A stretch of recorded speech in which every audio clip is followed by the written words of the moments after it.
আসসালামু আলাইকুম। আশা করছি সবাই আলহামদুলিল্লাহ অনেক ভালো আছেন। এই ভিডিওতে আমরা দেখব ফটোশপ 7 দিয়ে আমরা কিভাবে এই ধরনের মোবাইলে তোলা বাঁকা তাড়া আইডি কার্ডগুলো কিভাবে আমরা একটা ক্লিকের মাধ্যমে এটাকে ঠিক করব। তো এই ট্রিক্সটা অনেকে জানেন না। ফটোশপ 7 দিয়ে কিভাবে আপনারা যে কোনো ডকুমেন্ট বলেন বা এনআইডি কার্ড বলেন কিভাবে আপনারা একদম অ্যাকুরেটলি সোজা করবেন। তো প্রথমত আমাদেরকে এটা আমরা এই যে আইডি কার্ডটা এটা কিন্তু এখন একটা সাইজের মধ্যে নাই, এটা মোবাইল দিয়ে তোলা। এখন আমরা এই যে ব্যাকগ্রাউন্ডটাকে এটাকে রিমুভ করে এটাকে শুধুমাত্র আমরা একটা একটা আইডি কার্ড যেরকম দেখা যায় একদম স্ট্রেট সোজা ওইভাবে করব। তো এই জন্য আমাদেরকে ক্রপ টুলটা নিতে হবে। ক্রপ টুল নিয়ে আমরা এখানে একটা এখানে ক্রপ টুলটা নেওয়ার পরে আমাদের ওয়াইড এবং হাইট এবং রেজুলেশনটা 300 রাখবেন শুধুমাত্র, আর এবং ওয়াইড হাইটের প্রয়োজন নাই। জাস্ট আপনারা কি করবেন, এখানে ক্রপ টুলটা নিয়ে আপনি অল্প যত একটু ক্রপ করে নেবেন, এতটুকু একটা ড্র করে নেবেন। নেওয়ার পর আমাদের একদম উপরে কন্ট্রোল বক্সে দেখবেন এখানে পের্সপেক্টিভ একটা অপশন দেওয়া আছে। আপনারা পের্সপেক্টিভ এটাতে একটা টিক মার্ক দিবেন। টিক মার্ক দিয়ে আপনারা এইভাবে ফ্রিডমলি এই কর্নারগুলো মিলিয়ে দিবেন। তো আমি ছবি জুমটা বাড়িয়ে নিচ্ছি, দেখতে পাচ্ছেন এইভাবে ধরে এইভাবে কর্নারগুলো মিলিয়ে নেবেন যেন একদম অ্যাকুরেটলি সোজা থাকে।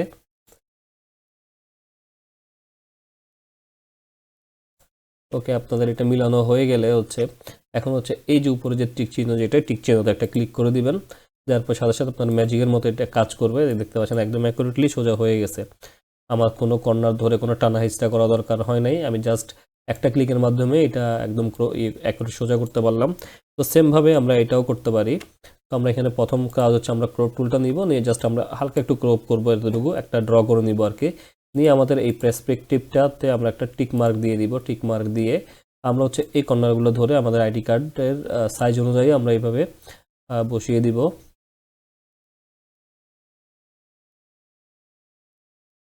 আইডি কার্ডের সাইজ অনুযায়ী আমরা এইভাবে কর্নারগুলো ধরে অ্যাকুরেটলি মিলিয়ে দিব। মিলিয়ে দিয়ে জাস্ট আমরা এখান থেকে এই টিক মার্কটা দিয়ে অ্যাপ্লাই করে দিব। দেন আমাদের আইডি কার্ডটা কিন্তু অ্যাকুরেটলি একদম আইডি কার্ডের সাইজে চলে আসবে।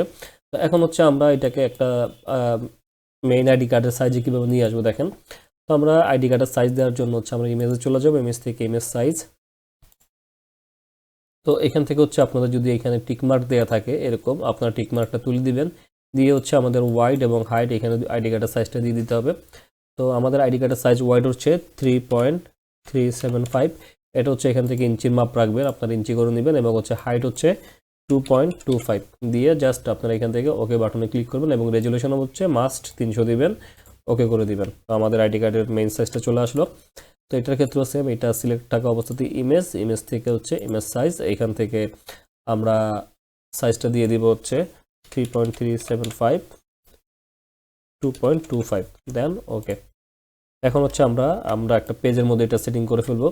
তো আমরা একটা নিউ অপশন থেকে ফাইল থেকে নিউ থেকে আমরা নতুন একটা পেজ নিয়ে আমরা একটা A4 পেজ নিব। এখান থেকে A4 পেজ নিয়ে ওকে করে দিলাম। ওকে করে দিয়ে আমরা জাস্ট আমাদের মতো করে এটাকে এখানে একটু করে দিই, সেটিং করে দিই। তো এখানে বসিয়ে দিলাম এটা এবং এটা এখানে বসিয়ে দিলাম।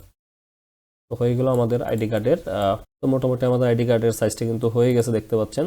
তো এটাকে আমরা সিলেক্ট করলাম, সিলেক্ট করে আমরা আমাদের পেজে নির্ধারিত জায়গাতে বসি। আমরা এখন যদি এখানে প্রিন্ট দিই আমাদের অ্যাকুরেটলি একটি আইডি কার্ডের সাইজে চলে আসবে। তো এইভাবে আমরা ফটোশপ 7 এর মাধ্যমে আমরা খুব ইজিলি আইডি কার্ড বলেন, ডকুমেন্ট বলেন, যে কোনো ডকুমেন্ট এইভাবে আমরা মাত্র একটা ক্লিকের মাধ্যমে সোজা করে ফেলতে পারবো। ব্যাকা তেড়া বা যে ধরনের ডকুমেন্টটা থাকুক না কেন আমরা আমাদের প্রয়োজন অনুযায়ী এটাকে সোজা করতে পারবো।